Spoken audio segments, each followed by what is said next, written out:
اعوذ باللہ من الشیطان اللعین الرجیم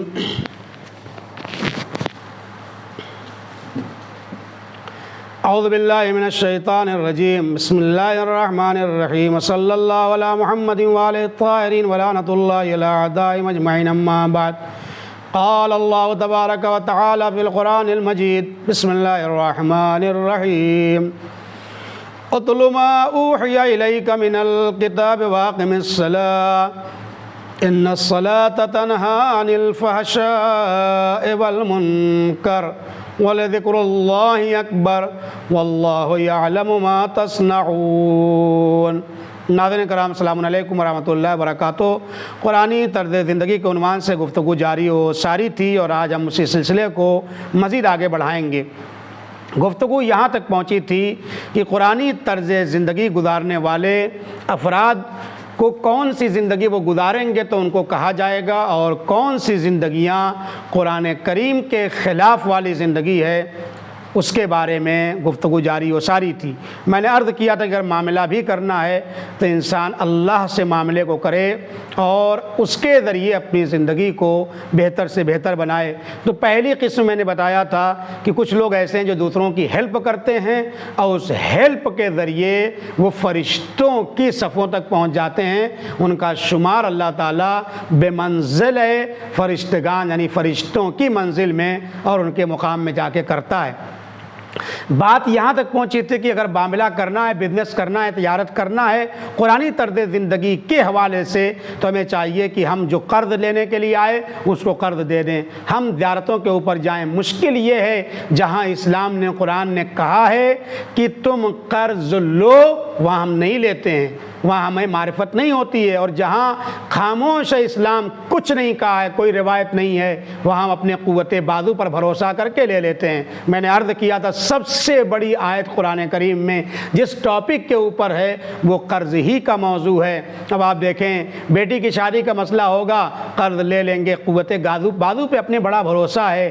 بزنس کی بات آئے گی قرض لے لیں گے، مکان خریدنے کی بات آئے گی قرض لے لیں گے۔ اب آپ دیکھ لیں مکان یا زمین خریدنا ہے تب بھی قرض لے لیتے ہیں، گاڑی لینا ہے تو قرض لے لیتے ہیں۔ ان ساری زندگیوں میں کہیں کہا ہے، کوئی روایت ہے ایسی کہ یہ سب کے لیے کام کے لیے قرض لے؟ نہیں۔ تو جہاں نہیں کہا ہے قرض لینے کے لیے وہاں اپنی قوت بازو پہ ہمیں خوب بھروسہ ہے اور ہم قرض لے لیتے ہیں، اور جہاں اسلام نے کہا ہے کہ قرض لو، امام کہتے ہیں میں ضامن ہوں تمہارے قرض کا، میں اسی سال پلٹاؤں گا، وہاں ہم سوچتے ہیں پتہ نہیں دے پائیں گے کہ نہیں دے پائیں گے۔ یہ عدم معرفت، یہ قرآنی زندگی نہیں ہے۔ قرآنی زندگی گزارنے والے اللہ سے معاملہ کرتے ہیں، ان کا معاملہ خدا کے لیے ہوتا ہے اور اللہ اسی سال ان کو پلٹا دیتا ہے۔ مثال کے طور پر زیارت کے لیے قرض لینا، یہ اللہ اسی سال امام پلٹا دیتے ہیں اس کو۔ لہذا یہ آگے سوچنا چاہیے ہمارا معاملہ بھی خدا سے ہو اور ہم لوگوں کی ہیلپ اور مدد کرتے رہیں۔ یہ پہلی قسم تھی۔ دوسری قسم آ کر کے دیکھ لیں، ایک شخص وہ ہے جو جانور اور جہاد کی منزل میں ہوتا ہے۔ جانوروں کے جو خصوصیات ہیں وہ بھی اس کے اندر ہیں، اور جہاد کی منزل میں بھی وہ رہتا ہے، نہیں جہاد کرتا رہتا ہے۔ یہ اگر دوسروں کو فائدہ نہیں پہنچاتا ہے نا تو کبھی نقصان کسی کو نہیں پہنچاتا ہے۔ کچھ لوگ ایسے ہوتے ہیں جو فائدہ بھی پہنچاتے ہیں، نقصان بھی پہنچا دیتے ہیں، اپنے کو فائدہ پہنچایا دوسرے کو نقصان پہنچا کے اپنے کو فائدہ پہنچایا۔ اس کی کوئی ویلیو اسلام میں نہیں ہے، اس کو منع کیا گیا ہے۔ یا چوری کر کے کسی کی مدد کر دینا، یہ کوئی بھی عمل قابل قبول نہیں ہے۔ کیوں؟ اس لیے اگر کہا گیا نیکی کرو کہ 10 گنا ہم دیں گے، من جاء بالحسنۃ فلہ عشر امثالها ومن جاء بالسیئۃ فلا یجزی الا مثلها، لیکن یہ اسی وقت ہوگی جب انسان متقی ہو کر کے عمل کو انجام دے گا۔ اگر چوری کیا تو تقوی ختم ہو گیا، جب تقوی ختم ہو گیا تو اللہ کیا کہتا ہے؟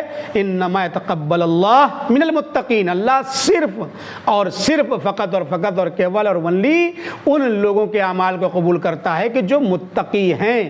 جب چوری کیا، جب کسی کے حق کو مار کے دوسرے کی مدد کی تو یہ مدد ہی نہیں ہے، در حقیقت یہ تو ظلم ہے، اور ظالم کی مدد اللہ قبول نہیں کرنے والا ہے۔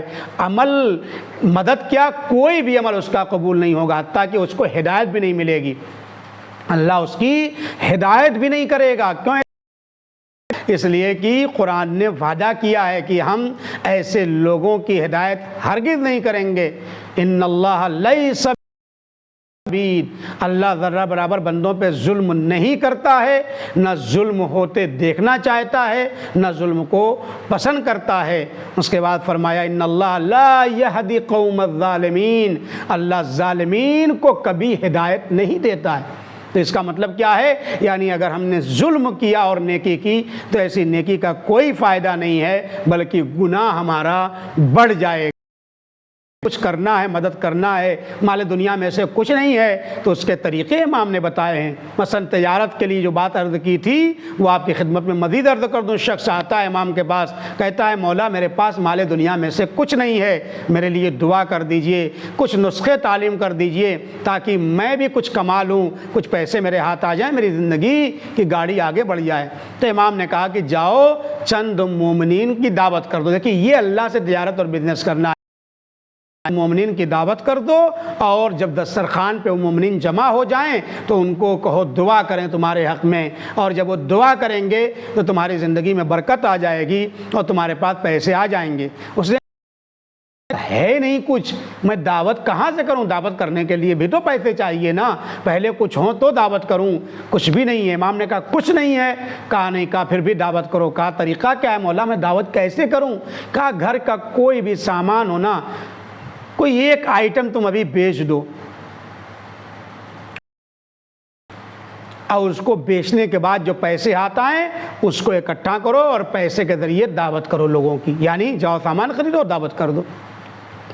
بات تو سمجھ میں آ گئی ہے۔ گھر گیا اور جانے کے بعد جو قالین کے بغل میں پشتیاں لگی رہتی ہیں، ٹھیک لگاتے ہیں، تکیہ جسے کہتے ہیں پشتی، اس کے گھر میں وہ موجود تھی، اس نے اٹھا کر کے اس کو بیچ دیا۔ اس سے جو پیسے ہاتھ آئے اس نے اٹھا کر کے سامان خریدا اور چند مومنین کی دعوت کر دی۔ اب آپ دیکھ لیں جب چند مومنین کی دعوت کر دی تو کیا فائدہ ہوا اس کا؟ کہتے ہیں کہ اس کے اگلے دن جب مومنین نے دعا کی، ایک آدمی اس کے پاس آتا اور آنے کے بعد 40,000 درہم اسے عطا کرتا ہے۔ تو یہ معاملہ ہے خدا سے، یعنی اگر حقیقت میں ہم دوسرے کو فائدہ پہنچائیں گے تو اللہ ہمیں فائدہ پہنچائے گا، ہم دوسرے کی مدد کریں گے تو اللہ ہماری مدد کرے گا، ہم دوسرے کے کام آئیں گے تو اہل بیت اطہار علیہ السلام ہمارے کام آئیں گے۔ ہمیں سوچنا چاہیے۔ لہذا پہلی قسم یہ تھی کہ انسان فرشتوں تک پہنچ جائے، دوسروں کی ہیلپ۔ دوسری قسم امام نے بتایا کہ وہ جانور اور جہاد کی منزل، دوسروں کو اگر فائدہ نہیں پہنچا پاتا ہے نا تو نقصان بھی نہیں پہنچاتا ہے۔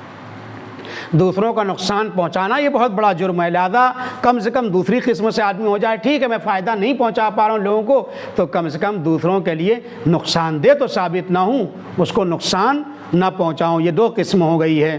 تیسری قسم جو درندوں کی طرح ہیں، سانپ ہے، بچھو ان کی طرح ہیں، یعنی موذی جانور کی طرح اس کی زندگی ہوتی ہے، لوگوں کو ہمیشہ نقصان پہنچانا ہے۔ تو پہلی قسم فرشتوں کی صفوں تک وہ پہنچتا ہے جو دوسروں کو ہمیشہ فائدہ پہنچانے کے چکر میں رہتا ہے، اپنا نقصان ہو جائے لیکن دوسرے کے نقصان کو ہونا وہ پسند نہیں کرتا ہے۔ یہ انسان فرشتہ صفت انسان ہے۔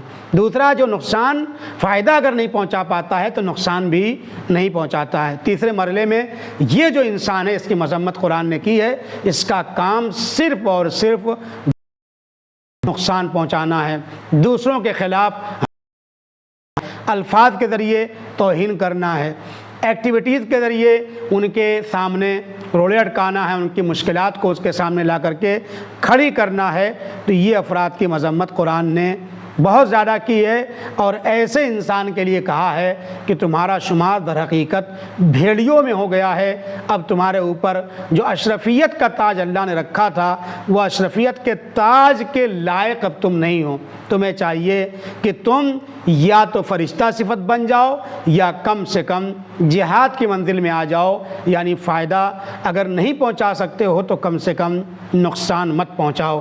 آخر میں ہم دعا کرتے ہیں پروردگار محمد اور ان کی آل پاک کے صدقے میں ہمارا شمار سالم لوگوں میں ہو، رابع لوگوں میں ہو، خاسر لوگوں میں سے ہمارا شمار نہ ہو، ہمارا شمار فرشتہ صفت انسانوں کے اندر ہو جائے۔ اللہ ہمیں توفیق دے ہم زیادہ سے زیادہ لوگوں کی مدد کر سکیں اور اس کے ذریعے ہم اللہ اور اہل بیت اطہار علیہ السلام سے قریب ہو سکیں، تاکہ حقیقت میں ہماری زندگی قرآنی زندگی بن جائے اور ہمیں اجر و پاداش اس دنیا میں بھی ملے اور مرنے کے بعد بھی ہم سرخرو رہیں۔ والسلام علیکم ورحمۃ اللہ وبرکاتہ۔